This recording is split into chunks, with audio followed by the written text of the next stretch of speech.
Kau nak kaya kan? Kau kena tengok video ni. Kalau kau tak tengok video ni, kau rugi. Cara dia mudah je.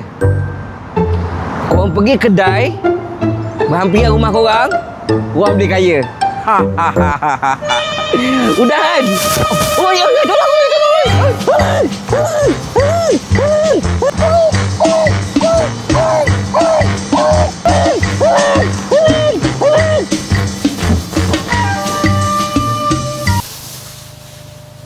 Kita ni kaya macam mana sekalipun, inilah kenderaan terakhir kita.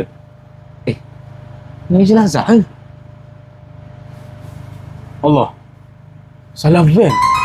Oh, bukan. Ini van pusat pungutan zakat. Van ni untuk pembayaran zakat. Nak bayar zakat fitrah, zakat pendapatan, zakat emas, semua boleh bayar dekat sini. Kami sentiasa bergerak dan boleh pergi ke mana-mana saja untuk memudahkan masyarakat menunaikan zakat. Kau dah masuk kan? Jomlah bayar zakat di PPZ. Saya? Uish, kaya ni, kaya. Kami datang untuk memudahkan urusan pembayaran zakat. Zakat ni bukannya mengurangkan harta tetapi membersihkan harta kita. Betul tu, inilah definisi kekayaan yang sebenar. Jom kita bayar zakat di PPZ Mawib.